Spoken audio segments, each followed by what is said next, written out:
ಕನ್ನಡ ಮತ್ತು ಸಂಸ್ಕೃತಿ ಇಲಾಖೆ ಸಹಕಾರದೊಂದಿಗೆ ರಂಗಶ್ರೀ ಕಲಾ ಸಂಸ್ಥೆ ವತಿಯಿಂದ ಬೆಂಗಳೂರಿನ ರವೀಂದ್ರ ಕಲಾಕ್ಷೇತ್ರದಲ್ಲಿ ಪದ್ಮಶ್ರೀ ಡಾ ದೊಡ್ಡರಂಗೇಗೌಡರ ಜನ್ಮ ದಿನೋತ್ಸವ ಕಾರ್ಯಕ್ರಮವನ್ನು ನಂಜಾವಧೂತ ಸ್ವಾಮೀಜಿ ಉದ್ಘಾಟಿಸಿದರು.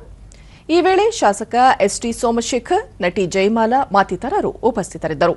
ಕಾರ್ಯಕ್ರಮದಲ್ಲಿ ನಂಜಾವಧೂತ ಸ್ವಾಮೀಜಿ ವಿವಿಧ ಕ್ಷೇತ್ರಗಳಲ್ಲಿ ಸಾಧನೆ ಮಾಡಿದ ಗಣ್ಯರಿಗೆ ಚೈತ್ರಪೂರ್ವ ಸಂಭ್ರಮ ರಾಷ್ಟ್ರಕವಿ ಕುವೆಂಪು ಪ್ರಶಸ್ತಿ ಪ್ರದಾನ ಮಾಡಿದರು. ಮಕ್ಕಳಿಂದ ವಿವಿಧ ಸಾಂಸ್ಕೃತಿಕ ಕಾರ್ಯಕ್ರಮಗಳು ಜರುಗಿದವು.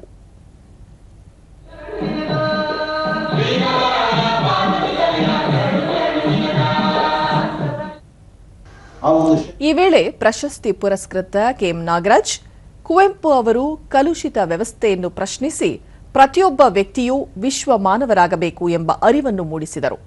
ಅವರ ಹೆಸರಿನಲ್ಲಿ ಪ್ರಶಸ್ತಿ ಲಭಿಸಿರುವುದು ಹೆಮ್ಮೆಯ ಸಂಗತಿ ಎಂದರು. ಮತ್ತು ದೇವಸ್ಥಾನಗಳ ನಿರ್ಮಾಣ ಕಾರ್ಯದಲ್ಲಿ ಕೂಡ ಅಷ್ಟೇ ಆಸಕ್ತಿಯನ್ನು ವಹಿಸುತ್ತೇವೆ.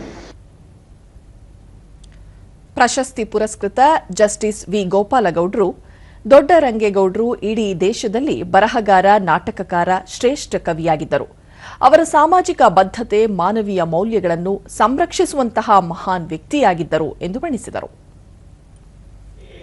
ನಿಮ್ಮೆಲ್ಲರ ಪರ ಅವರಿಗೆ ಶುಭಾಶಯಗಳನ್ನು ನಾನು ಈ ಸಂದರ್ಭದಲ್ಲಿ ನೀಡುತ್ತಿದ್ದೇನೆ.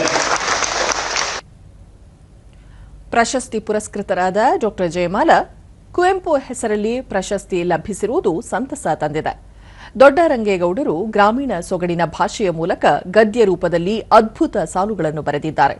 1961ರಲ್ಲಿ ಅವರು ಬರೆದಂತಹ ಚುಟುಕುಗಳು ಜಪಾನ್ ದೇಶದಲ್ಲಿ ಇಂಗ್ಲಿಷ್ಗೆ ತರ್ಜುಮೆ ಮಾಡಲಾಗಿದೆ ಎಂದರು.